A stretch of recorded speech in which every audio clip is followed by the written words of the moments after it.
Bonsoir mesdames et messieurs, bienvenue à l'auditorium du Louvre pour retrouver ce soir donc Michael Bouffard qui va, avec l'aide de ses compères, nous expliquer comment on habillait donc un artiste et qui va répondre à un certain nombre de questions. Parce que savez-vous ce qu'est un tortil, une couronne à dents, une bouillonnure, une cadenette, des galants, un amadis? Bien, à l'issue de cette conférence, nous le saurons tous. Bonne soirée.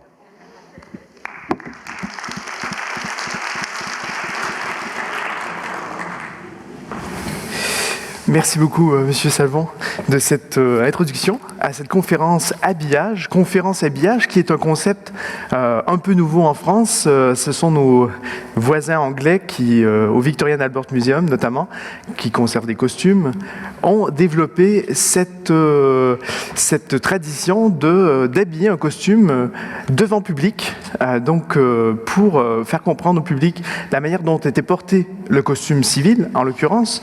Et là, on va faire la même chose, mais avec le costume de scène. Je vous présente notre équipe qui est ici sur scène, donc Delphine Desnus tout au fond, qui est notre costumière attitrée du Théâtre Molière-Sorbonne, et nos deux comédiens, Léa Gerbrand, qui joue le rôle d'Andromaque, et donc elle va porter le costume d'Andromaque, et Raphaël Robert, qui, lui, joue le rôle de Pyrrhus dans la pièce de Racine.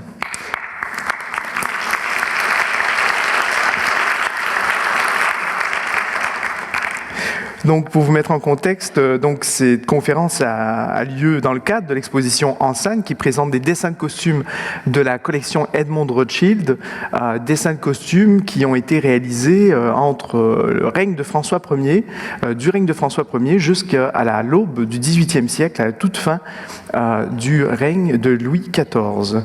Et donc, c'est une exposition qui contient plusieurs très beaux dessins du dessinateur Henri Gisset, dont les dessins nous ont servi d'inspiration pour la restitution des costumes dits à la romaine que vous trouverez aujourd'hui de part et d'autre de moi, c'est-à-dire déjà ceux qui sont mannequinés, qui correspondent au rôle d'Oreste. Vous avez son casque là, et aussi ses jarretières qui sont par terre, le costume d'Hermione, donc tous des costumes à la romaine, et en fait les deux autres rôles qui seront habillés au cours de cette conférence. Ces costumes ont été réalisés dans le cadre du Théâtre Molière-Sorbonne, dirigé par Georges Forestier, et dont je suis l'un des co-directeurs aussi, et donc avec plusieurs écoles de costumes, de broderie. Comme vous pouvez le voir à la prochaine diapositive, l'équipe est assez nombreuse. Et regroupe des lycées du lycée de la Source des métiers, l'école du Perret qui, par la classe de broderie d'Olivier Henry, a permis de broder certains des costumes, celui de Pyrrhus et celui d'Oreste. Et donc vous voyez que ça a mobilisé un nombre d'étudiants assez grand. Et donc les casques qui avaient été commencés avec le lycée de la Source ont été terminés avec des finissantes du lycée Jules Verne de Sartrouville, qui sont ici présentes d'ailleurs, et donc qui ont permis de terminer ces casques historiquement informés. Et donc qu'est-ce que cette restitution de costumes? Quand on dit qu'on suit une démarche historiquement informée, que veut-on dire? C'est de suivre en fait la fabrication et la confection au plus près des sources dont nous disposons, sources qu'il faut souvent trianguler et qui sont de nature différente, donc sources textuelles, sources iconographiques et sources matérielles, c'est-à-dire des artefacts qui ont pu survivre au temps. Le premier point qu'on pourrait aborder aujourd'hui, c'est celui des chemises, parce que là, vous voyez nos comédiens en sous-vêtements du XVIIe siècle, donc ils sont en bas et en chemise. Pour la bienséance, qui est aussi très XVIIe, on les avons parés de souliers avec ailes de moulin et nœuds de ruban. Donc, pour pour avancer dans cette démarche historiquement informée, on ne s'intéresse pas seulement à ce qu'on voit sur les dessins de costumes, mais aussi à ce qui devait être en dessous et ce qui était effectivement dessous. Et la chemise que là on voit, dont on voit les rubans qui commencent à être noués, elle vient d'un modèle qu'on peut voir ici sur l'écran, sur le diaporama. Une chemise qui avait été la propriété de Klaus Biekenstierma, qui a été portée alors qu'il a été tué sur le champ de bataille en 1659. Donc on n'est pas très loin de 1667, qui est la création d'Andromaque, et nous permet de voir qu'est-ce qu'était une chemise à la mode française, hein, parce que déjà en Suède on s'habillait déjà à la mode française, de voir un peu quelles sont les coupes, comment est le montage et comment sont faites les finitions. Parce que c'est des détails dont la plupart sont cachés par le costume, mais tout ça dépend évidemment du costume qu'on réalise, mais sont quand même très importantes pour les tensions qui s'exercent et sur ce qu'on voit dépasser du costume. Donc je vais laisser la parole à Delphine Desnus, qui va nous expliquer justement comment ces finitions ont été faites sur cette chemise de Pyrrhus, mais aussi quelle est la différence entre la chemise d'homme et la chemise de femme au XVIIe siècle. Alors avant de vous parler des finitions, je vais vous parler un tout petit peu de la chemise parce que c'est un élément très important du costume historique. Déjà, c'est le premier élément, celui qui est enfilé en premier, et c'est l'élément de propreté, et la blancheur du linge est très importante à l'époque et est un marqueur social. Donc plus le linge est blanc, plus on est haut dans la société. Et pour rajouter de l'éclat à ce blanc de linge, ils mettaient des petits galants, ce sont les rubans, qui forment le contraste et qui relèvent la blancheur du linge. Les volants ici de Pyrrhus sont finis par une dentelle. Souvent, il y en avait aussi autour des fentes. Et cette dentelle, c'était de la dentelle faite à l'aiguille, au point de Venise ou au point de Paris. Et c'est une dentelle qui est très, très délicate. Là, on a trouvé un exemple contemporain. Mais on retrouve un petit peu le dessin et avec les jours de cette dentelle ici, là, sur la manche de Pyrrhus. Pour Andromaque, la chemise des femmes épousait le décolleté. Elle n'a pas du tout de fente et elle épouse le décolleté du corps de la robe, et pareil, bordée de dentelle, et ici un peu courte par rapport au modèle d'Andromaque. Merci beaucoup Delphine. Prochain aspect, parce que vous savez, reconstituer une chemise à partir des patrons, c'est une chose, mais lui redonner le volume qu'on trouve dans les dessins de costumes en est une autre. Et pour ça, il faut se plonger dans les techniques d'amidonnage de l'époque, parce que c'était un passage obligé d'amidonner les chemises. Même, je pense que ça se faisait encore il n'y a pas si longtemps, l'école était amidonnée. Et donc au XVIIe, c'est déjà le cas. Vous voyez ici comment on trempe dans ce liquide d'amidon les manches et les dentelles.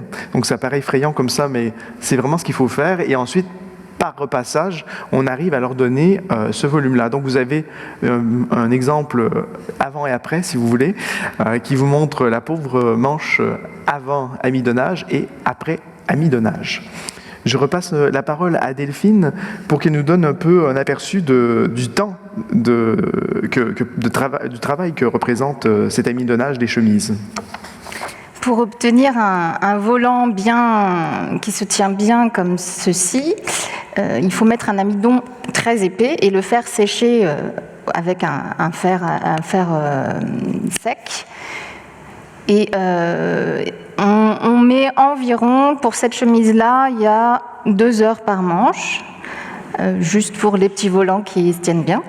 Et comme le lin des chemises, c'est un lin très fin pour les personnages importants comme ici.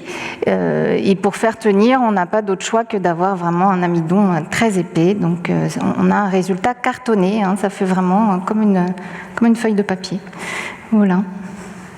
Et comme vous pouvez voir sur l'autre modèle, celui d'Oreste, il y a une difficulté supplémentaire qui est celle des ballons qui sont aussi sur les manches et qu'on retrouve dans les dessins de JC et qui est impossible de restituer autrement que par l'amidonnage si on voulait avoir le bon rendu.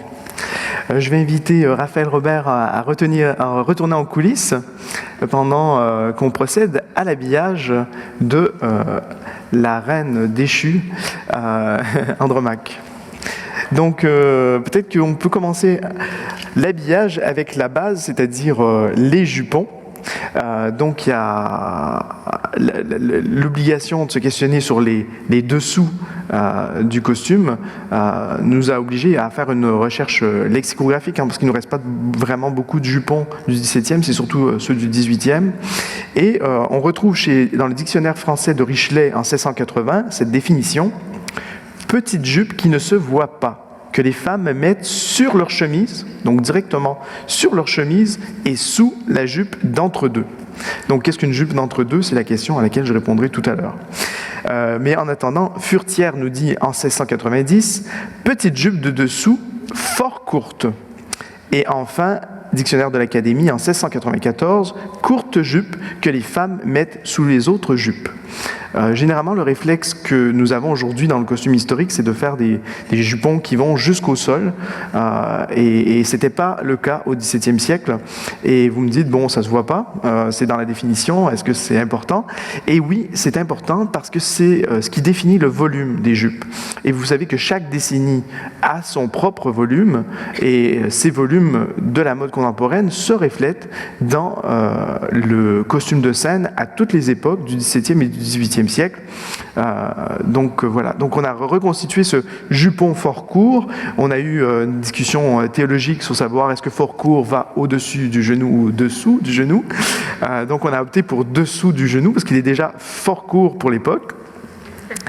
Et ça correspondait mieux aussi à l'effet qu'on a dans les portraits sur la cassure qu'il y a à un certain moment, et qui fait que la jupe revient vers les jambes, ce qui n'est pas le cas au XVIIIe siècle. Donc là, on est vraiment dans les années 1660 en s'attachant à ces détails-là.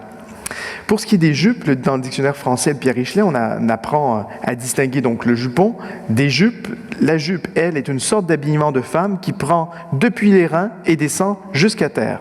Donc voilà la distinction qu'on fait à l'époque entre jupon et jupe, hormis le placement. Donc là, on est en train d'installer ce qu'on appelle la jupe d'entre-deux. Il pouvait y avoir une autre jupe, notamment l'hiver, qui s'appelle la jupe de dessous, qui est une jupe souvent blanche avec une grande dentelle. On voit ça dans des scènes galantes de femmes au bain ou de certaines gravures où elles sont des femmes en déshabillé. On retrouve ce genre de jupe de dessous. Ici, on passe directement à la jupe d'entre-deux. Donc jupe d'entre-deux qui, selon Richelet, donc, est la jupe que les dames mettent entre la robe et la jupe de dessous. Il faut savoir que la robe comprend le corps à baleine qu'on va montrer tout à l'heure, et le bas de robe qui est la jupe qu'on met par-dessus la jupe d'entre-deux. Donc généralement elle est ouverte, pas toujours, mais souvent elle est ouverte dans les années 1660 et 70, 80 aussi. Donc elle permet de voir la jupe d'entre-deux qui est d'une étoffe différente. Et là, vous avez un très bel effet de ce qu'on appelle aujourd'hui la traîne, mais c'est un mot anachronique qu'il faut parler de jupe traînante ou de queue de jupe pour parler de cet aspect traînant qu'on a sur la jupe. Donc, pendant qu'on procède à l'habillage du tonnelet, que vous voyez ici, en fait, qui est la dernière jupe, la jupe de dessus, ou le bas de robe, pour marquer l'Antiquité, est plus court qu'à la ville. Donc vous n'avez pas de robe encore, de bas de robe aussi court à la ville à cette époque-là. Donc c'est vraiment un marqueur d'Antiquité qui peut convenir à plusieurs types de rôles, mais j'y reviendrai tout à l'heure. Pour l'instant, revenons à notre iconographie pendant qu'on installe ce magnifique tonnelet. Quels sont les témoignages iconographique dont on dispose pour Andromaque, c'est le frontispice de François Chauveau, qui n'est pas du tout un témoignage, et comme c'est souvent le cas, il y a une distinction très grande entre les frontispices de comédie, qui souvent se rapprochent vraiment des costumes de scène de l'époque, pas toujours, mais très souvent, et les costumes des frontispices de tragédie, qui s'éloignent radicalement des pratiques du costume de scène de l'époque. Et pourquoi ? C'est parce que les artistes de l'époque, les graveurs, avaient une formation dans laquelle ils apprenaient à copier l'antique dès le plus jeune âge et à copier des compositions d'histoire. Et donc, quand ils avaient un sujet historique, ils trouvaient ridicule de représenter ces personnages à l'antique avec des perruques. C'était contre leur habitus. Donc, en perruque et en dentelle, cet anachronisme-là, Roger Lepille le dit dans ses traités, que c'est pas une faute ce serait une faute plutôt contre l'histoire que contre la peinture elle-même, mais quand même une faute contre l'histoire. Et ce qui est permis, notamment la nudité, dans la peinture d'histoire, n'est pas permis sur scène pour des raisons diverses, notamment des raisons de bienséance. Donc, ça nous transporte maintenant au XVIIIe siècle. Le prochain témoignage iconographique qu'on a d'Andromaque, qui est vraiment un costume de scène pour le coup, c'est une miniature de Jean-Louis Fesch, une gouache en fait, sur vélin, qui nous montre Pyrrhus et Andromaque, donc dans le costume à la grecque en l'occurrence, parce que les Grecs maintenant s'habillent à la grecque, c'est une nouveauté de la réforme du costume qui a lieu par 2 vagues successives pendant le XVIIIe siècle. Et on a Andromaque qui, elle, est à mi-chemin entre le costume de veuve contemporain et la robe à la grecque qui est diagonale, comme vous voyez là, et les manches de tragédie qui sont là, pas du tout les manches de la ville. Donc ça nous renseigne pas très bien sur le XVIIe siècle, mais ça nous dit quand même que une reine, Andromaque peut s'habiller en veuve, et on va voir que cette intuition-là est légitime. Dans la prochaine diapositive, on peut voir un détail de la gravure d'Israël Sylvestre de la princesse d'Élide, donc de 1664, qui nous montre, donc c'était une pièce de Molière, qui présente des personnages donc du théâtre parlé en habits à la romaine. Donc c'est tout à fait justifié de concevoir des habits à la romaine pour des tragédiens ou des comédiens jouant des rôles sérieux. Donc, ce qui nous amène au choix de la maquette, parce que la grande différence entre la garde-robe du comédien et celle du danseur-chanteur, c'est que le danseur-chanteur, on leur fournit leur costume. De même pour les remplaçants comédiens qui viennent remplacer à bout pour point. Autrement, les comédiens avaient leur propre garde-robe à leur taille, et donc ils réutilisaient d'une production à l'autre leurs costumes de tragédie, leurs costumes de comédie, selon les divers rôles.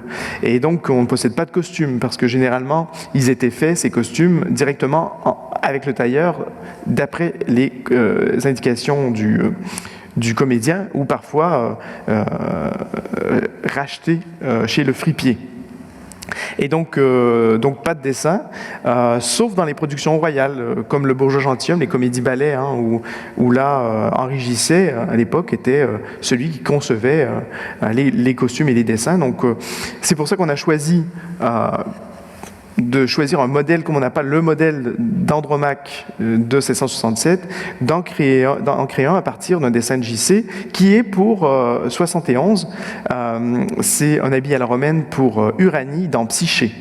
Et donc c'est pour une production, c'est pour un spectacle de Molière, en l'occurrence ici, non de Racine, mais ça nous donne quand même une idée. Donc Henri Gissé est quand même plus légitime comme modèle pour approcher au mieux que n'importe quel autre, ce qui donnait le ton aussi à Paris du costume de tragédie.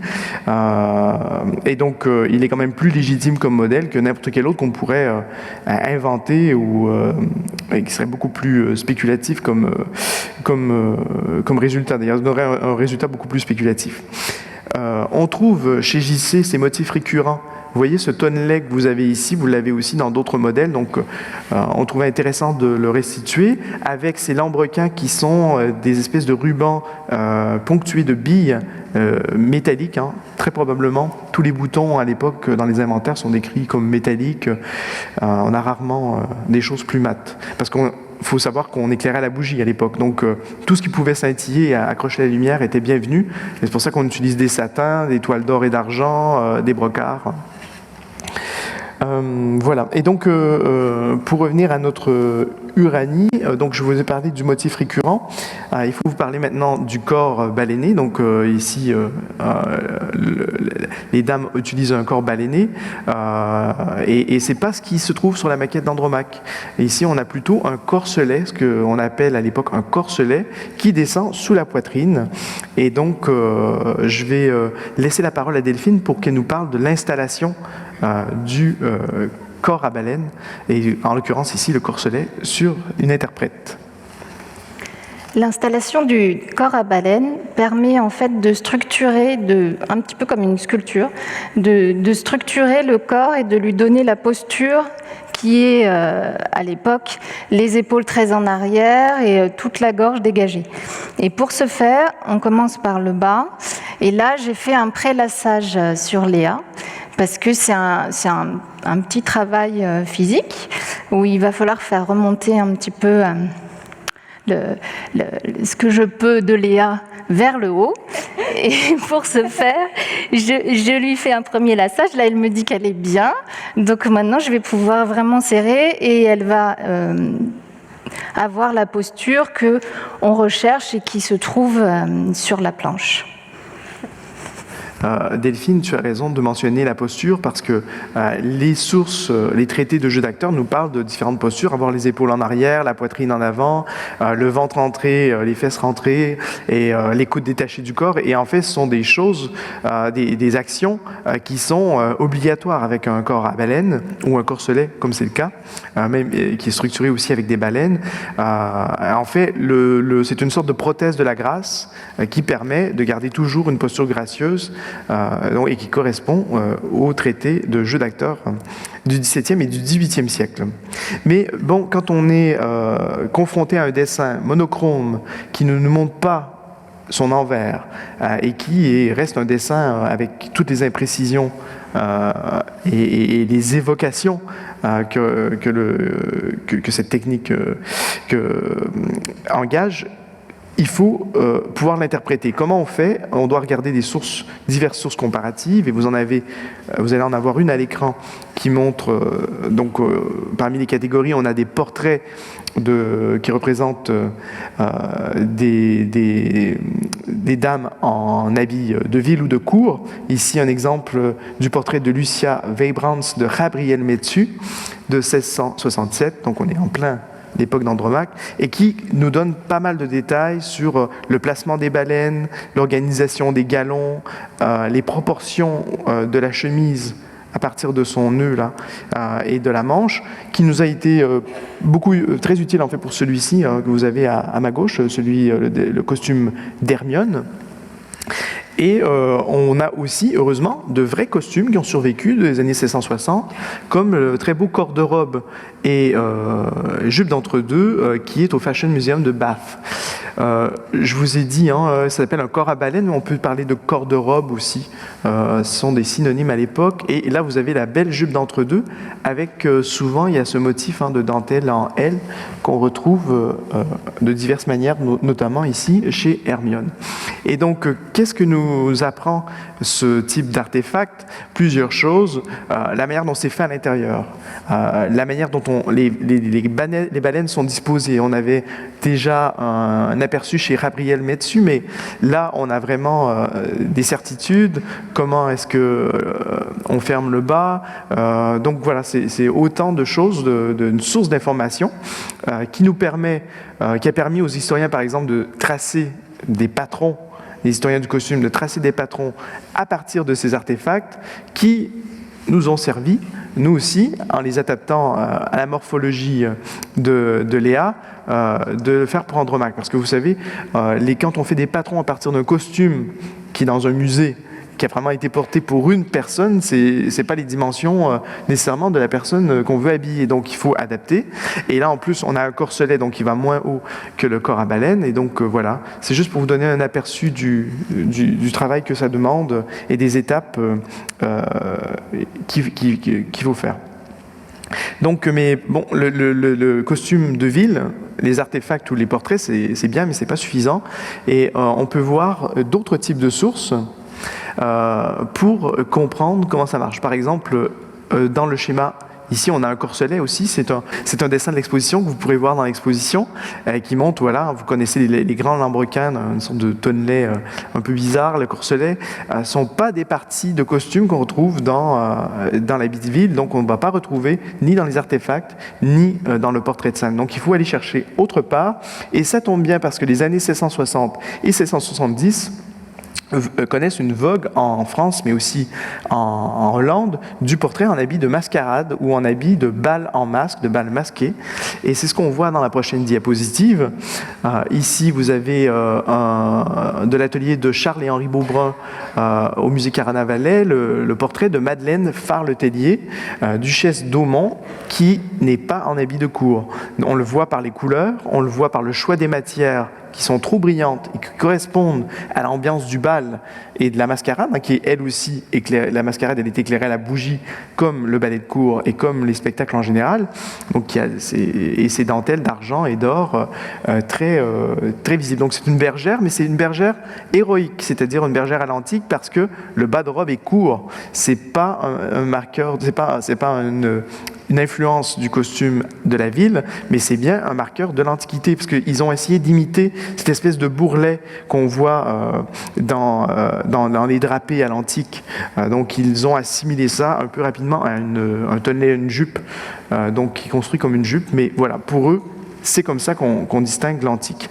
Dans le prochain portrait, ici de Madame de Montespan en habit de chasseresse, du cercle du Pierre Mignard, on retrouve un corselet. Encore là, on ne va pas voir ça à la ville, mais on peut voir ça dans ce type de portrait, et donc c'est quand même assez précis pour nous donner des indications à des questions très très pratiques qu'on peut avoir quand on fait la réalisation d'un costume, parce que quand il faut faire, il y a plein de questions qui se posent qu'ils ne se posent pas autrement.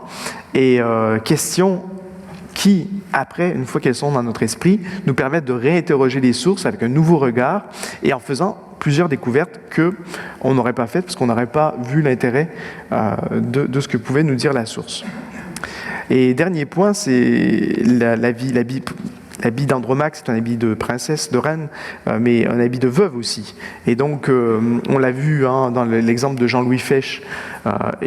Donc, on est allé voir qu'est-ce qu'un habit de veuve et de reine au milieu du XVIIe siècle. Donc, vous avez un autre portrait de Charles et Henri Beaubrun pour le portrait d'Anne d'Autriche en habit de veuve. Et vous voyez qu'elle a une robe noire avec des ornements blancs.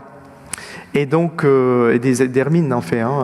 Donc, c'est le changement de l'habit de deuil se fait vers 1610, où l'habit était plutôt blanc orné de noir. Là, on a changé. L'habit de deuil passe plutôt du noir avec des ornements blancs. Et donc, c'est pour ça que vous avez ces hermines-là. Et donc, que vous trouvez dans des habits de scène. Donc, on a essayé de comparer pour voir des veuves de scène. On en avait plusieurs pour l'opéra notamment, sinon pour la comédie italienne, ici avec Marinette, ou dans l'atelier de Jean I et Jean II Bérain, fin du XVIIe siècle, qui nous montre un habit tout noir avec de l'hermine comme ça. Donc, c'est un habit de veuve avec ce voile qui est à l'antique. Donc, c'est un habit à l'antique de veuve et donc qui conforte nos hypothèses. Si on regarde le costume maintenant en détail de Léa, vous allez voir qu'elle a de la fourrure sur le devant, aux endroits où on l'a vu donc sur le dessin de costume de JC, mais qu'on a réinterprété, qui devrait être de l'hermine, mais ça c'est encore un autre projet. On ne va pas prendre la fourrure d'hermine, mais on va imiter la fourrure d'hermine. Donc vous avez déjà une fourrure blanche à laquelle il faudra ajouter des petits points noirs pour donner cette impression d'hermine. Et donc l'habit qu'on a choisi chez JC avait cet avantage-là aussi d'être un habit plus pudique. Et donc maintenant on installe la dernière partie du costume qui est une sorte de mante avec des manches qui sont solidaires, des manches de tragédie, hein, très très ample, qu'on avait vu tout à l'heure chez la veuve Sénic aussi, et qui s'appelait une césarine, parce que l'amande sur le devant fait un petit arc de cercle qui rappelle les bustes des empereurs romains.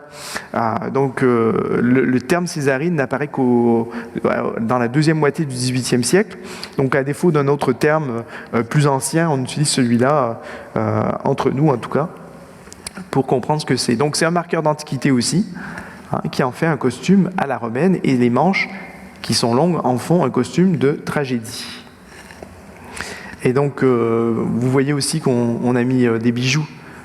Ici vous avez un collier de perles, les colliers de grosses perles qui sont typiques de ces années-là. Parce que vous savez, on mélangeait l'ancien et le moderne, il y avait quand même certaines galanteries de la mode ou coquetteries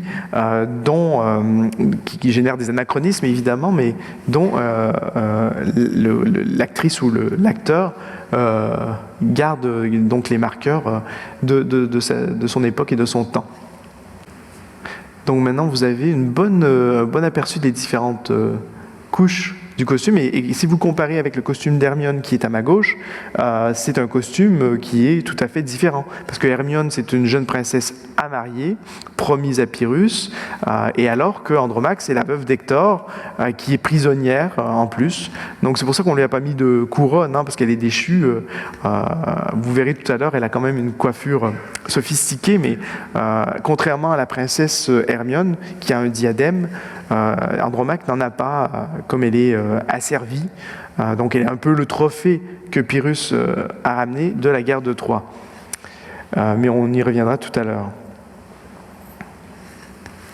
Donc vous voyez ces détails de blanc et de noir contrastés, de dentelle, de fourrure, et cette présence très très forte de l'or et de l'argent ici pour Andromaque est très caractéristique du costume de scène. Et c'est un moyen de le distinguer de l'habit de ville aussi, parce que dans les années 1680, il y a plusieurs commentaires par exemple, Madame de Sévigné parle d'une amie qui commence à s'habiller avec des satins couleur de feu et des manteaux, je pense que c'est manteaux d'or ou manteaux d'argent, et que tout le monde avait ri d'elle parce qu'elle avait été vêtue à la comédienne, comme une comédienne de théâtre. Et donc il y a beaucoup d'influence entre les deux, entre le costume de scène et le costume de ville, mais bon, c'est quand même ces influences-là sont souvent critiquées, et donc surtout à cette époque-là, à l'époque de Madame de Sévigné, donc il s'était bien moqué d'elle. Et donc parce qu'il y avait cette différence, il y avait cette nécessité d'éclairage, mais comme on voulait aussi ressembler aux héroïnes qu'on voyait sur scène, il y avait cette contamination qui se voit aussi à l'époque des bals, de l'époque du carnaval, où on saisit l'occasion de se déguiser de se costumer en bergère, de se costumer en divers personnages. Donc voilà.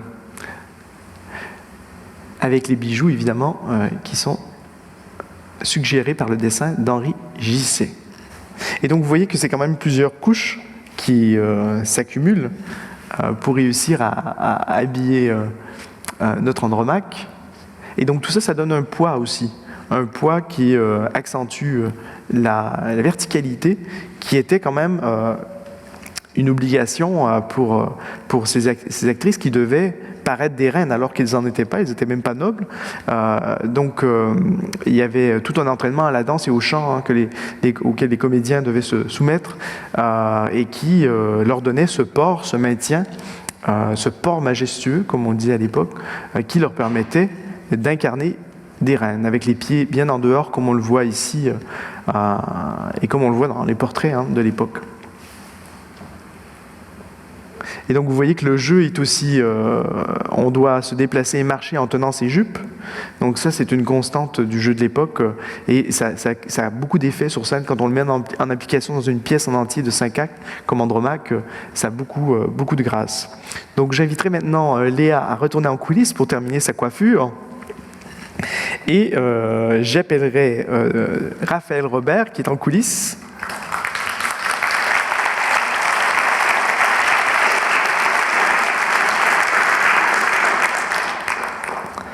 À devenir Pyrrhus. Donc, L'habit à la romaine, qu'est-ce que c'est déjà ?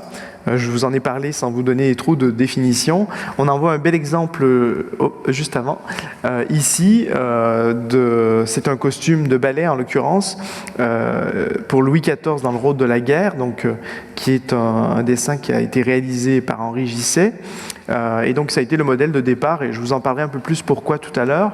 On a choisi celui-là, on trouvait qu'il convenait à Pyrrhus, déjà au caractère de Pyrrhus qui est violent mais sincère, et donc le rouge nous semblait plus approprié, le rôle de la guerre en fait plus approprié pour son tempérament.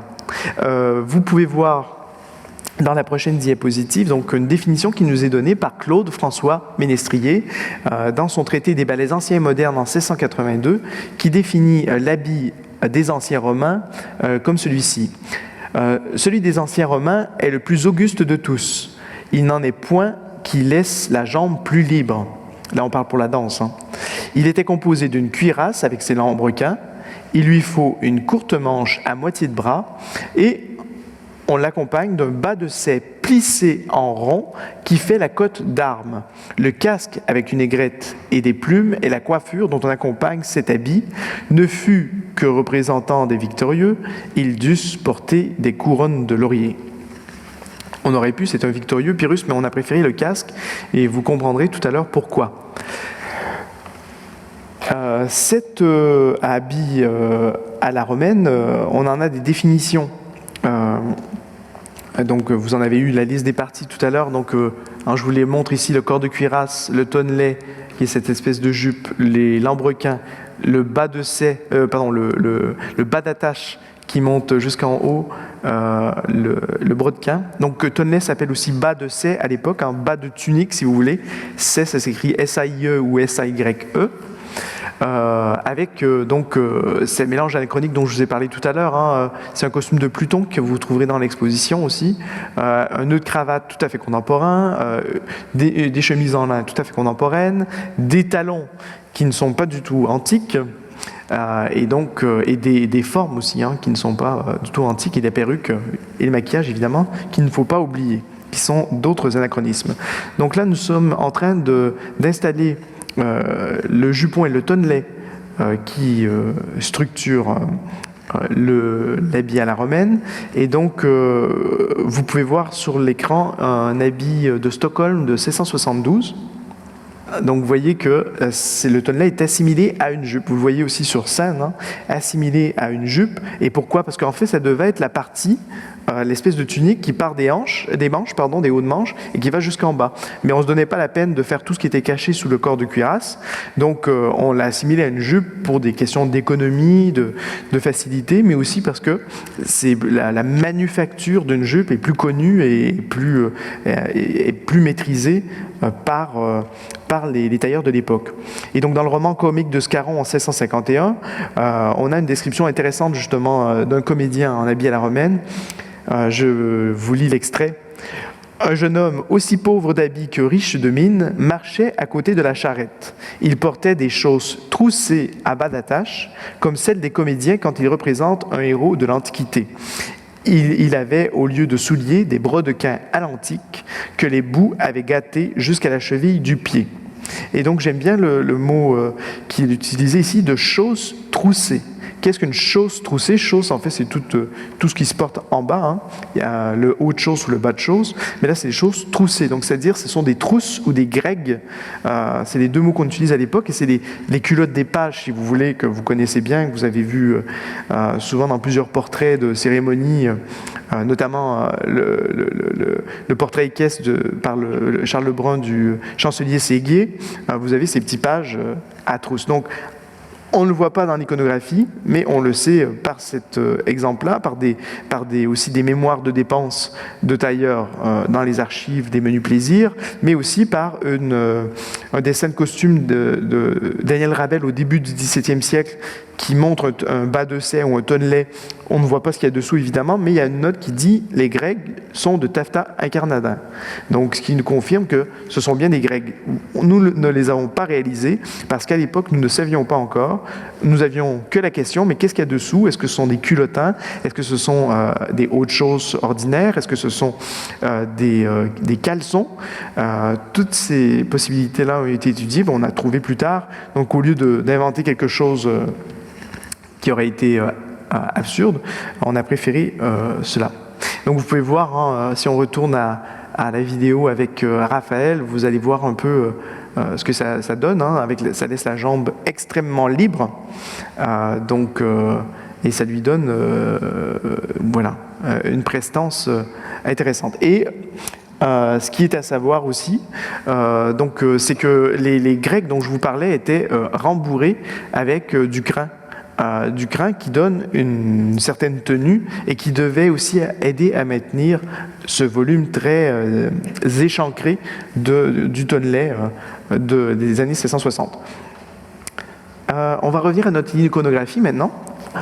Vous avez ici un lambrequin, justement, des lambrequins qui ont été fabriqués en 1672, parce qu'on ne savait pas comment étaient attachées ces lanières. Hein. Est-ce qu'elles étaient individuelles? Est-ce qu'elles étaient comme une ceinture? Donc cet exemple-là nous a permis de créer ici les lambrequins d'Oreste. Et comme vous pouvez le voir maintenant à la vidéo, les lambrequins de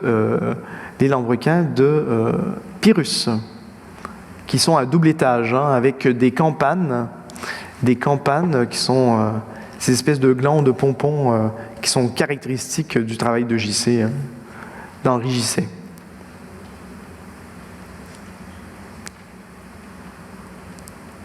Et donc vous l'avez certainement vu tout à l'heure, mais on va vous montrer d'autres images tout à l'heure, que ces parties du costume sont tenues ensemble par des nouettes ou des aiguillettes.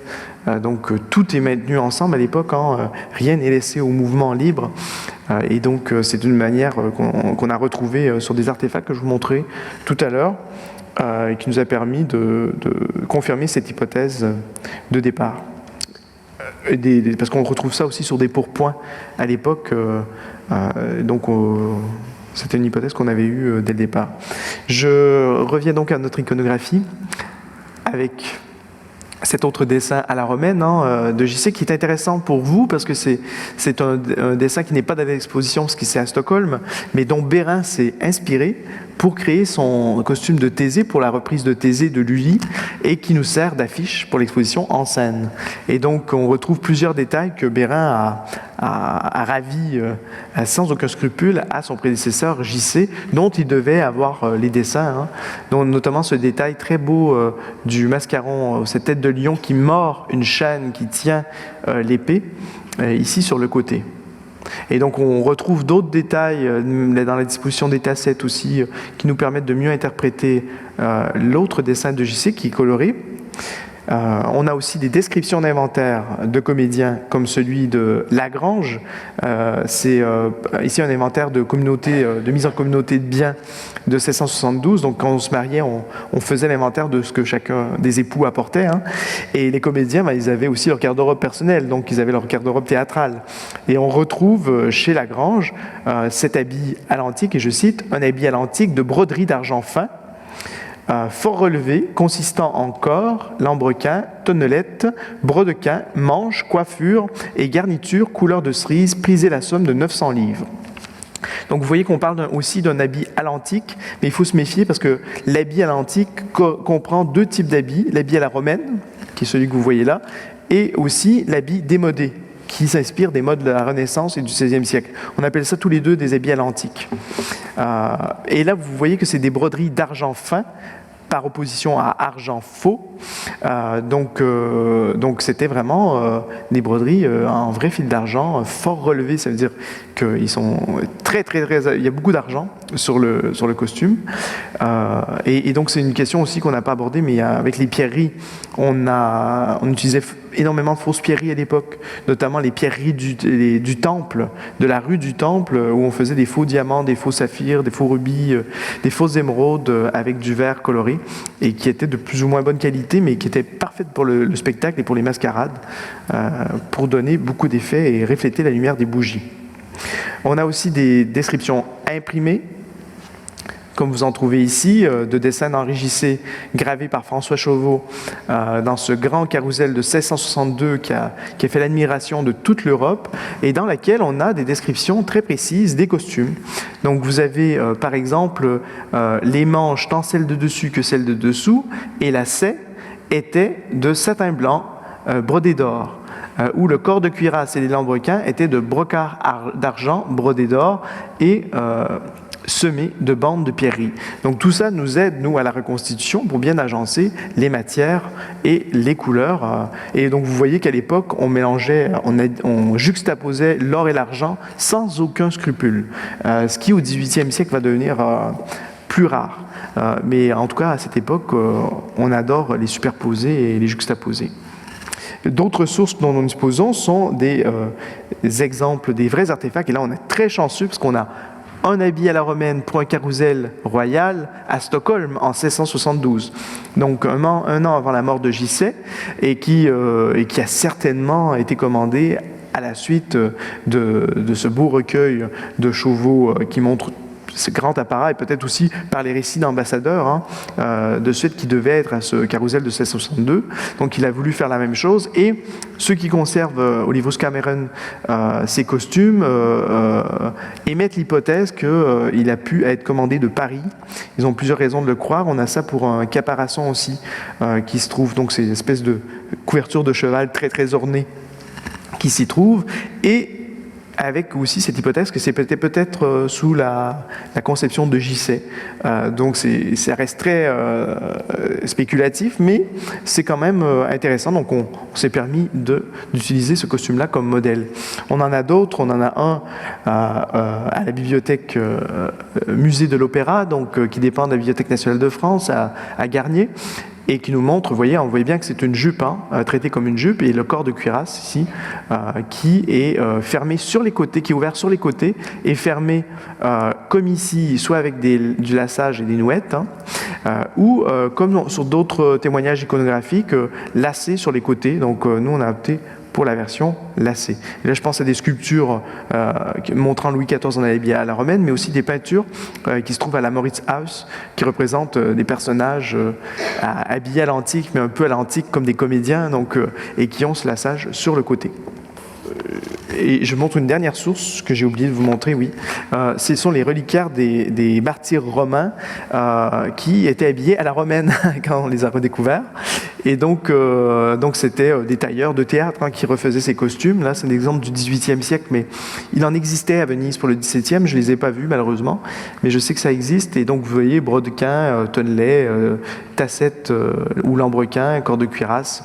Et comme ce sont des reliques, on les conserve religieusement. Et donc, ce sont des exemples très, très bien conservés qui nous permettent de mieux comprendre comment c'était fait. Nous allons revenir maintenant à l'habillage en vous montrant le corps de cuirasse. Donc je passe la parole à Delphine pour qu'elle vous explique un peu comment c'est fait à l'intérieur, parce que c'est tout un ouvrage, et comment on enfile ce genre d'ouvrage. Pour le corps cuirasse, on avait plusieurs options, soit de le faire en cuir, soit de le faire en métal ou en textile. Et comme c'est la partie qu'on connaît le mieux, on a choisi de le faire en textile. Donc pour représenter les pectoraux qu'il y a et la masse musculaire des cuirasses sur les sculptures à la romaine, on a utilisé la technique qu'on utilise dans les pourpoints pour faire le volume de devant, les panserons et tout l'arrondi, avec des mèches de laine, en les plaçant et en formant les volumes. Ça donne après un effet de corps, voilà, et qui est un petit peu imaginaire, voilà.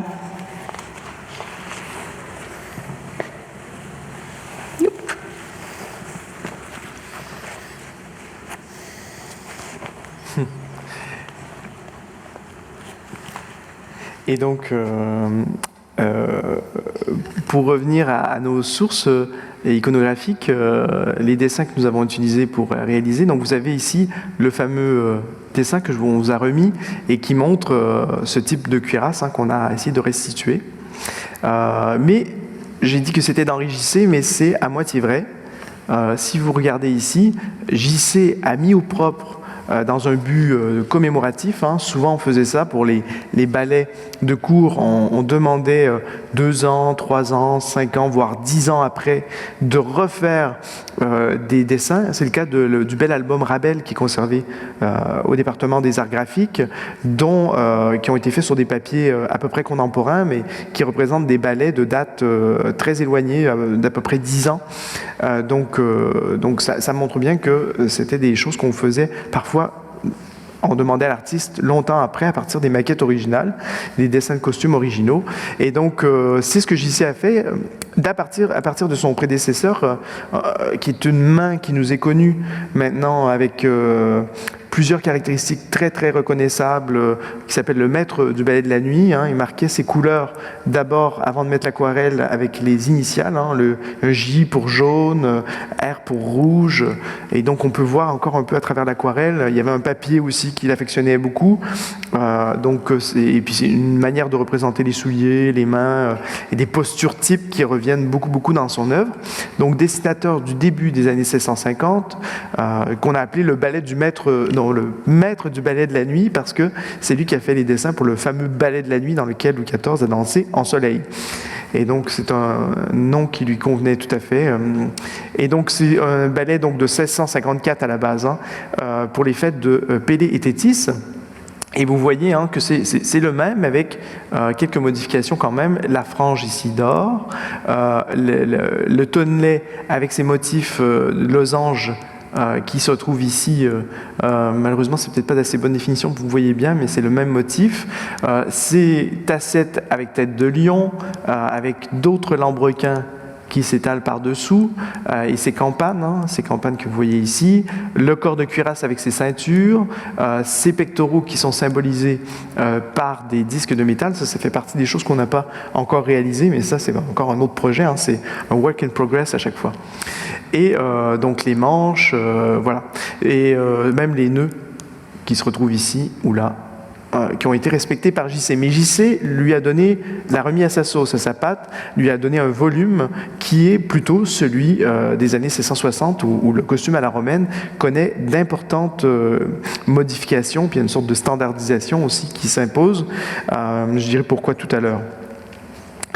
Donc, dans la prochaine image, je vous ai mis ici un détail justement du costume de Stockholm de 1672. On a les manches qui devraient être raccord avec le tonnelet, mais justement, la tunique elle est fausse. On a pris un lin tout à fait basique pour ce qui était à l'intérieur, même si c'est un costume royal, ce qui était pas vu, c'est une caractéristique du costume de scène, ce qui n'était pas vu, ce qui est caché, on simplifie et on se donne pas la peine de l'achever. Il y a quand même ces morceaux d'étoffe qui ont été ajoutés pour éviter que le costume soit à vue, et donc sur les parties ajourées de la cuirasse. Donc voilà. Donc pour les types de cuirasses, Delphine, vous avez parlé tout à l'heure, celles qui étaient en cuir, celles qui étaient en métal. Vous en avez aussi, la plupart sont en fait des imitations de métal, moires d'acier, fausses écailles de poisson, fausses écailles d'armure, comme c'est le cas ici notamment. Mais il y a quand même 2 grandes familles, l'une qui est plus proche de l'iconographie et de la peinture d'histoire, qui est celle de la cuirasse anatomique, qui est celle qu'on a fait pour Pyrrhus, avec ses muscles. Généralement, les pectoraux sont souvent simplifiés ou travaillés avec des bijoux. Ça, c'est un truc qu'on retrouve beaucoup à l'époque, mais aussi dans des portraits du jeune Louis XIV en habit de mascarade. On a ce travail de bijoux très conséquent. Ou sinon, l'autre modèle, c'est de s'inspirer des corps baleinnés de femmes et des pourpoints qui étaient très rigides de l'époque précédente, pour avoir une forme très très géométrique. Et là, il n'y a pas du tout d'anatomie comme ici, donc pas de rembourrage, mais vraiment peut-être des baleines, ou en tout cas au moins au centre il doit y avoir un effet structurant, ou sinon ce sont les techniques qu'on utilisait pour rigidifier les pourpoints à l'époque, comme on le connaît, qui ont dû servir. Donc on a choisi, comme on avait l'opportunité de faire 2 costumes pour Rome, de choisir pour Pyrrhus le modèle de la cuirasse anatomique et pour Oreste l'autre modèle qui est plutôt basé sur ses sources, donc sur le costume du corps à baleine. Le concept, le dispositif ou l'ensemble de l'habit à la romaine, en fait, il vient de la mascarade et du ballet de cour, comme on peut le voir à la prochaine diapositive. Donc, vous en trouverez dans l'exposition des très beaux dessins de Primatis qui représentent des Goliaths en habits à la romaine. Hein. C'est un ambassadeur italien qui décrit ces habits-là comme des habits à la romaine. Donc, ça existait à la Renaissance pour la mascarade. Ça devient un habit très fréquent des ballets de cour au début du XVIIe siècle. Et donc, vous avez l'habit à romaine ici pour Apollon avec ses soleils que vous trouverez dans l'exposition et qui est très très beau de voir de près, avec son tonnelet qu'on appelle à l'époque de Rabel le bas de sais, ses brodequins, son corps cuirasse, ses manches. Et là on n'est pas à l'époque de la cravate encore, il y a encore des petites fraises de cour qui persistent et qui viennent ici semer l'anachronisme dans le costume. Et c'est un costume qu'on utilisait presque systématiquement pour les grands ballets finales des ballets de cour, qui était cette grande entrée où plusieurs des participants revenaient dans un costume dit uniforme. Donc tout le monde était habillé pareil, et qui était un costume à l'antique mais à la romaine. Donc voilà. Et comme c'est des costumes de danseurs, c'est pour ça qu'ils sont très évasés et qui là on s'écarte de l'iconographie ou du statuaire antique, hein, où quand même le bas de la tunique est quand même près des jambes. Ici, pour danser, il faut que ce soit plus évasé. Donc ça, c'est une caractéristique qui va rester aussi pour l'habit de tragédie, alors que le tragédien n'a pas besoin de nos si grands évasements. Hein. Comme on peut voir encore à la prochaine. Oui.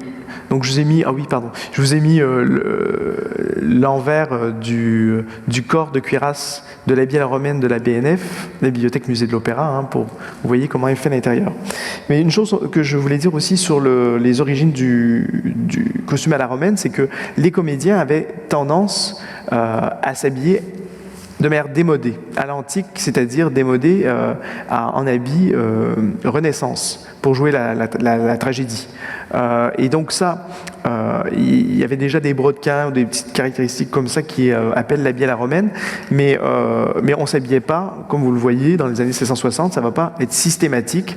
Et donc, c'est Anne Verdier qui a fait des recherches sur le sujet en dépouillant des inventaires après décès, notamment du comédien André Boiron en 1658, où elle a trouvé la première mention d'un habit antique avec lambrequin. Donc c'est pas l'habit Renaissance, donc c'est un habit antique avec lambrequin. Et l'année d'après, l'inventaire après décès de Joseph Béjart en 59, qui fait état de 3 habits à l'antique estimés très peu chers. Mais en tout cas, 3 habits à l'antique. Donc il semblerait que ce soit la revente des habits de ballet qui a fait cette migration, cette contamination, parce que ces grands ballets de cour, on produisait beaucoup de costumes. À un moment donné, ils ne pouvaient pas être utilisés, ils étaient hors de mode, et ils pouvaient être achetés par l'intermédiaire de fripiers, par des comédiens, pour s'habiller, pour jouer les tragédies à l'antique. Donc il y a une sorte de contamination qui va devenir effective, donc dans les années 1660, va se systématiser. On ne pourra plus jouer en pourpoint. D'ailleurs, il y a plusieurs... je pense que c'est le roman comique de Scarron qui se moque aussi de ça, d'un comédien qui s'habille encore mère désuète. Voilà. Et donc l'habit à la romaine, d'ailleurs, vous savez qu'il y a un ballet qui s'appelle le ballet de la revente des habits de ballet. Donc ils ont même fait un spectacle sur ce sujet-là, de la revente des habits de ballet. On va retourner à notre Pyrrhus, qui commence à prendre forme. Et donc, vous pouvez voir les diverses caractéristiques. Donc, vous voyez ici le lassage, hein, qui est fait sur le côté, très discret, qui ne rompt pas l'illusion, et donc qui vraiment conforme le corps pour lui donner cette majesté nécessaire à la tragédie à l'époque. Vous voyez aussi que nous avons des broderies sur les côtés, et donc si on revient au diaporama, vous pourrez voir des exemples comment on sait qu'ils étaient brodés, parce qu'on sait qu'au XVIIIe, on substitue de plus en plus, pour des raisons d'économie, la broderie à la peinture, en trompe-l'œil. Même à la fin du XVIIe siècle, on sait par Daniel Krunstrom que Bérain commençait à faire moitié broderie, moitié peinture, pour tricher. Mais en 1667, la plupart des choses étaient brodées, la plupart des motifs étaient brodés. On voit ça dans les comptes des menus plaisirs, où vous avez ici les noms des fournisseurs, des brodeurs et le montant pour lesquels ils ont été payés. Donc, et on voit en quelle matière sont faits fil d'or, fil d'argent. C'est très très riche comme type de costume. Voilà. Et donc, dans la prochaine diapositive, je vous ai fait un zoom sur les broderies du corps à la romaine. Et donc, vous voyez là, la canti. Là, ici, c'était des faux diamants qui étaient accrochés, qui sont tombés. On en retrouve encore ici et là, ou des perles. Mais donc, c'est un mélange de techniques très fort. Et donc, je vais passer la parole à Delphine pour qu'elle nous parle un peu du travail de broderie qui a été effectué sur ce costume. Alors sur ce costume, toutes les broderies ont été faites par des élèves de Duperré, d'Olivier Henry en broderie. Et comme avec les documents, on a vu qu'il y avait différents ateliers qui pouvaient être appelés, on pouvait faire des commandes à différentes mains, on a décidé de leur laisser interpréter chacune les lions comme elles le souhaitaient et de tout réunir comme ça pouvait se présenter à l'époque, d'avoir des différents types qui soient sur le même costume. Donc là, chacune des petites tassettes, c'est un lion interprété différemment avec des techniques de l'époque. Donc il y a toutes sortes d'expérimentations, des pierres en verre, pour les dents, on a du corail, voilà, je perds mes mots. Et de la canti ici, vraiment toutes sortes. Ici, on a rebrodé en noir, mais le principal, c'est de la broderie d'or, broderie de métal. Et on a un bel exemple partout. Vraiment, il y a toutes les techniques. Du coup, sur ces tassettes, il y a un peu toutes les techniques. Et pour finir, au milieu du corps, on a le lion final.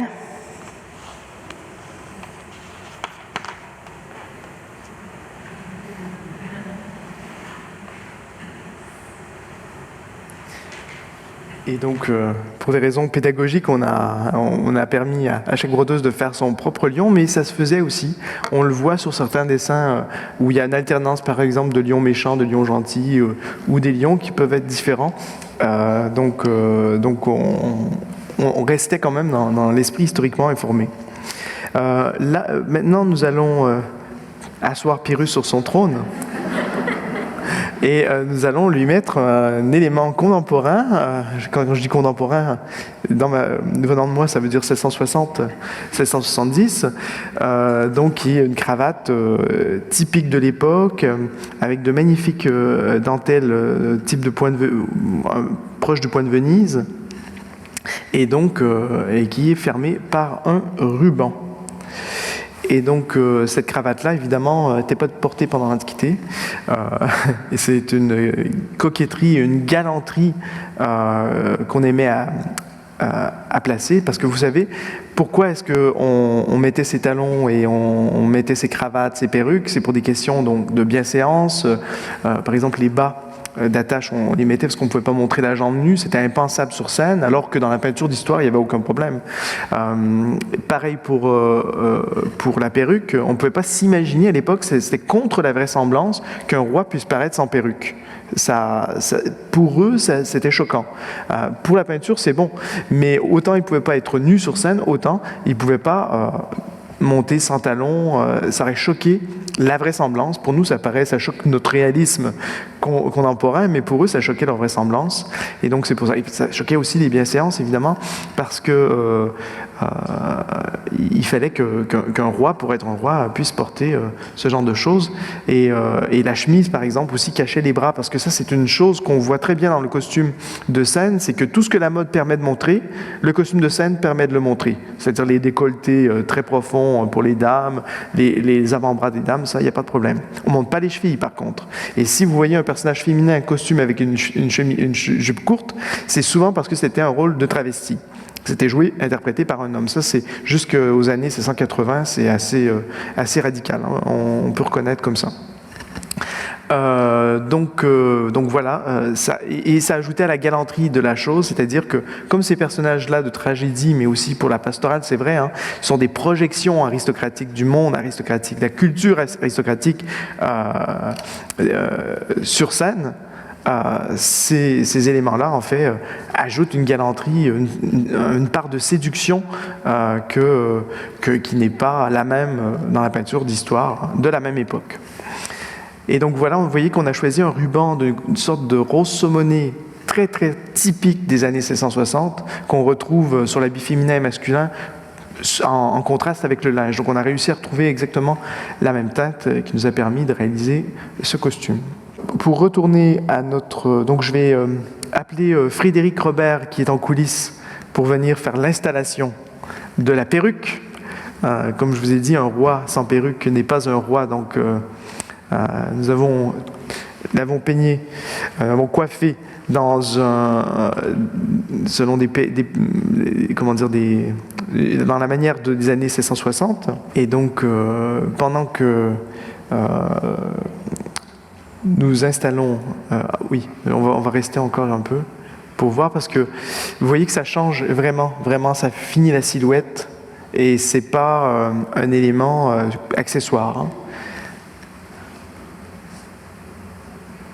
Et avec les lions rugissants, on voit tout de suite la crinière prendre son sens. Et donc, comme je vous ai dit tout à l'heure, hein, la bielle romaine pouvait être complétée soit par une toque, soit par une couronne de laurier, ou par un casque. Des casques qui n'étaient pas faits de métal à l'époque, qui étaient faits en papier mâché, parfois structurés avec du laiton pour les motifs un peu plus compliqués, et qui étaient doublés de lin à l'intérieur, ce qu'on a fait ici. Hein. Et donc papier mâché, et qui a ensuite... Il peut être doré à la feuille, on a des exemples de ça, mais là c'est pas ce qu'on a fait. Il pouvait être aussi à la peinture de coquille, hein, qui est une sorte de substitut beaucoup moins coûteux, et les parties acier étaient faites à l'époque en graphite. Qui donne ce côté, c'est pas argenté, mais c'est quand même, si on appuie bien, ça donne ce côté brillant, qui quand même vient pas entrer en compétition trop avec l'or. Donc on va installer le casque et peut-être revenir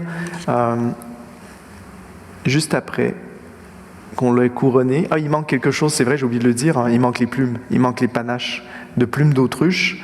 Donc ça fera partie d'un autre projet à venir. Mais on peut, comme on fait tout dans des programmes pédagogiques, hein, de recherche et d'application de la recherche et aussi de pédagogie, donc on n'a pas pu tout faire d'une seule fois. Donc vous voyez ici hein, un exemple qui est au Metropolitan Museum, qui est très tardif, parce qu'évidemment ces objets-là sont très fragiles et pour la plupart n'existent plus.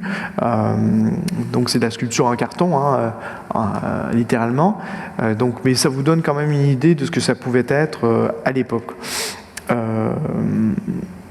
Et donc, dans la prochaine diapositive, vous voyez que les étudiantes qui ont fait ce dessin, qui correspond au casque que je vais vous montrer dans quelques instants, et la fusion de deux dessins, elles sont inspirées ici d'un premier dessin, ici d'une autre coiffure, qui est dans la collection Edmond de Rothschild.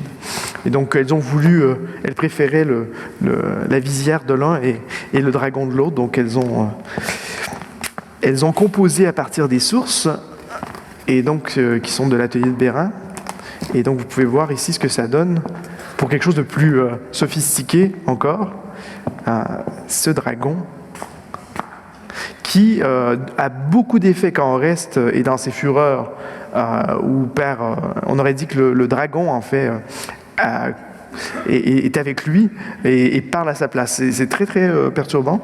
Mais bon, c'est voilà. Et donc c'est le genre de choses dont on se rend compte, c'est que quand on fait à l'aveugle, on se dit bon, on va faire comme les sources nous disent et on va essayer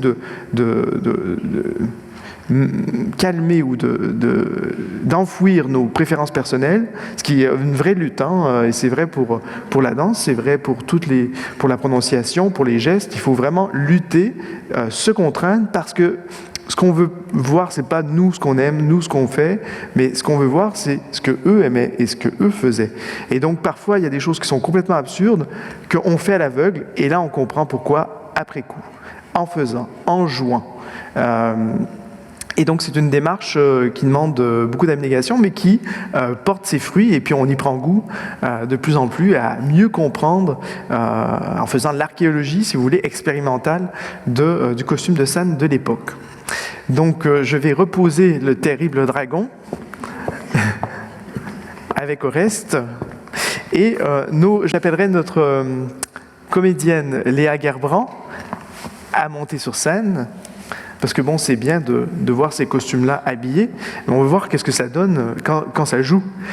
Et c'est ce que nous allons faire dans un instant. Et donc, c'est une scène d'Andromaque, la scène 4 de l'acte 1, où c'est la première rencontre dans la pièce de Pyrrhus et d'Andromaque. Et Andromaque, elle est captive, comme vous savez, et le petit Astyanax, son fils, qui était censé avoir été tué, jeté de haut du précipice, en fait est encore vivant. Elle l'a avec lui, Pyrrhus le sait, donc Astyanax est captif dans ses appartements, et elle a le droit de venir le voir une fois par jour. Me cherchez-vous, madame? Un espoir si charmant me serait-il permis? Je passais jusqu'aux lieux où l'on garde mon fils. Puisqu'une fois le jour vous souffrez que je voie, le seul bien qui me reste est d'Hector et de Troie. J'allais, Seigneur, pleurer un moment avec lui. Je ne l'ai point encore embrassé d'aujourd'hui. Ah, madame, les Grèces, si j'en crois leurs alarmes, vous donneront bientôt d'autres sujets de larmes. Et quelle est cette peur dont leur cœur est frappé, Seigneur?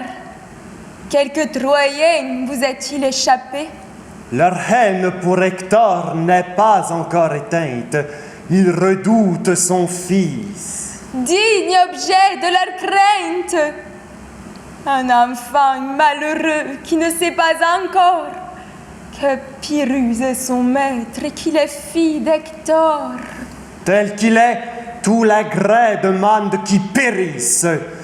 Le fils d'Agamemnon vient hâter son supplice.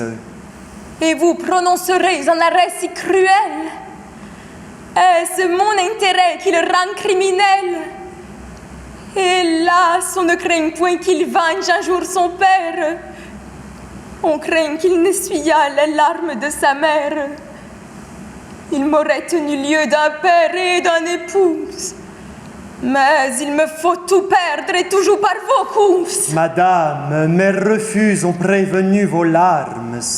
Tous les Grès m'ont déjà menacé de leurs armes. Mais du sottise encore en repassant les os, demander votre fils avec 1000 vaisseaux. Coûta-t-il tout le sang qu'Hélène a fait répandre? Dussé-je après 10 ans voir mon palais en cendres? Je ne balance point, je vole à son secours. Je défendrai sa vie aux dépens de mes jours. Mais parmi ces périls où je cours pour vous plaire, me refuserez-vous un regard moins sévère? Haï de tous les Grès, pressé de tous côtés, me faudra-t-il combattre encore vos cruautés? Je vous offre mon bras, puis-je espérer encore que vous accepterez un cœur qui vous adore? En combattant pour vous, me sera-t-il permis de ne vous point compter parmi mes ennemis? Seigneur, que faites-vous et que dira la Grèce? Faut-il qu'un si grand cœur montre tant de faiblesse? Voulez-vous qu'un dessein si beau, si généreux passe pour le transport d'un esprit amoureux? captive, toujours triste, importune à moi-même. Pouvez-vous souhaiter qu'Andromaque vous aime? Que feriez-vous, hélas, d'un cœur infortuné, qu'à des pleurs éternels vous avez condamné? Non, non, d'un ennemi respecter la misère, sauver des malheureuses, rendre fils à sa mère, de 100 peuples pour lui combattre la rigueur, sans me faire payer son salut de mon cœur. Malgré moi, s'il le faut lui donner un asile, Seigneur, voilà des soins dignes du fils d'Achille. Et quoi, votre courroux n'a-t-il pas eu son cours? Peut-on haïr sans cesse et punit-on toujours? J'ai fait des malheureux sans doute, et la Phrygie, 100 fois de votre sang, a vu ma main rougir. Mais que vos yeux sur moi se sont bien exercés, qu'ils m'ont vendu bien cher les pleurs qu'ils ont versés. De combien de remords m'ont-ils rendu la proie? Je souffre tous les maux que j'ai faits devant Troie, vaincu, chargé de fer, de regrets, consumé, brûlé de plus de feu que je n'en allumais. Tant de soins, tant de pleurs, tant d'ardeurs inquiètes. Hélas, fus-je jamais si cruel que vous l'êtes? Mais enfin, tour à tour, c'est assez nous punir. Nos ennemis communs devraient nous réunir. Madame, dites-moi seulement que j'espère. Je vous rends votre fils et je lui sers de père. Je l'instruirai moi-même à venger les Troyens. J'irai punir la grêle de vos maux et des miens. Animé d'un regard, je puis tout entreprendre. Votre lion encore peut sortir de sa cendre. Je puis, à moins de temps que la graine l'ont prise, dans ses murs relevés, couronner votre fils. Seigneur, tant de grandeur ne nous touche plus guère. Je le lui promettais tant qu'a vécu son père. Non, vous n'espérez plus de nous revoir encore, sacré mur que n'a pu conserver mon Hector. À de moindres faveurs des malheureux prétendent. Seigneur, c'est en exil que mes pleurs vous demandent. Souffrez que loin des grèzes et même loin de vous, j'aille cacher mon fils et pleurer mon épouse. Votre amour contre nous allume trop de haine. Retournez, retournez à la fille d'Hélène. Et le puis-je, madame? Ah, que vous me gênez! Comment lui rendre un cœur que vous me retenez? Je sais que de mes voeux on lui promit l'empire. Je sais que pour régner elle vint dans les pires. Le sort vous y voulut l'une et l'autre amener. Vous pour porter des fers, elle pour en donner. Cependant, ai-je pris quelque soin de lui plaire?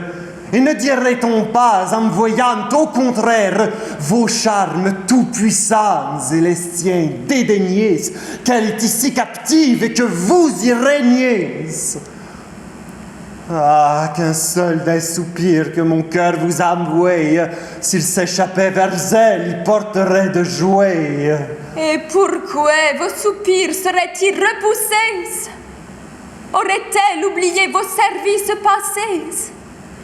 Troie, Hector contre vous révolte-t-il son âme? Aux cendres d'un époux doit-elle enfin sa flamme?